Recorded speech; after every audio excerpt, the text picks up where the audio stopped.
Hey, good afternoon, everybody. Welcome to episode 2 of Cruisin with Zach.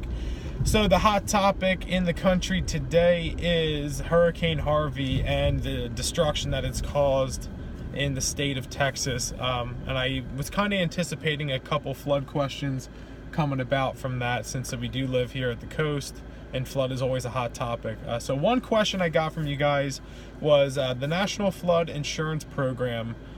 Does it cover residential properties? Does it cover just commercial? Does it cover both?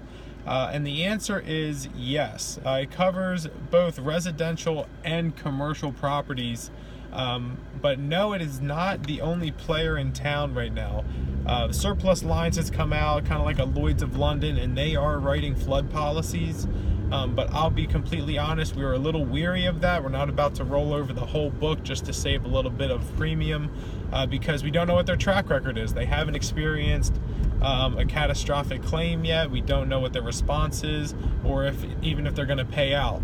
Also, we don't know what the rates are going to do with the surplus lines carrier, if you're going to have a claim and the rates jack up, or if they're just going to walk away from the whole program. So there's still a lot of questions to be answered before we can really trust another carrier or another line.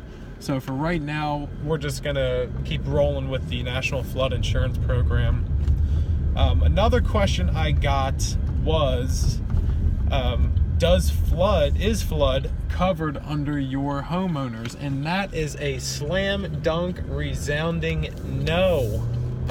No, flood is not covered under your homeowner's policy, and the carrier cannot wait to say no, it is not covered. Not an if, and, or but. You need a standalone flood insurance policy. And from what I'm hearing, what's coming out of Texas, the vast majority of homes that have been destroyed do not have a flood policy, so there is no coverage there. For the ones that are on the coast, the houses that are on the coast that do have a flood policy, where you can see if it's getting covered under the homeowners or if it's being covered under flood, was the destruction caused due to high winds, which is a covered peril under your homeowners, or was the destruction caused by rising tidal water or flood? So that's where you get into the gray area. But all these homes that you're seeing on TV, like in Houston, that aren't in a flood zone, they aren't getting any coverage for that. All right, and for the few that do have a flood policy, that's the quickest way and that's the easiest way to rebuild your life, is to have a flood policy. They're cutting out these early relief checks left and right. As soon as they can print them, they're handing out these $10,000 checks to those who have policies, just so they can get some kind of funding.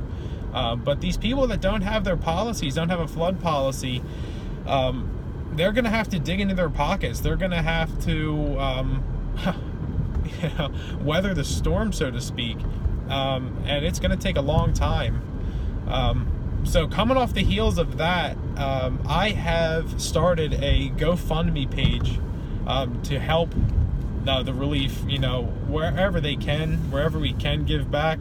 It's going to take a lot of time, it's going to take a lot of resources, and it's going to take a lot of money to rebuild Houston and the other communities in Texas. Last I heard, 58 counties were under a destruction or distress. So there's a lot of work to be done there. So if you're interested in giving back, you don't know where to give back, you just know you want to, go to GoFundMe.com, type in Zachary Eberson, type in my name in the search, and then all the way to the left, the first one that should pop up is my GoFundMe page. And give back a little, give back a lot. Just like rain, one drop isn't going to make a difference, but just ask Texas what a bunch of raindrops can do. All right, thank you so much for the question. Hope it helps. If you don't have a flood policy and you're looking to get one, give us a call, or if you just want to have a couple other questions answered, shoot them over as well. Thanks a lot for the feedback, and look forward to episode 3. Thanks, guys. Bye.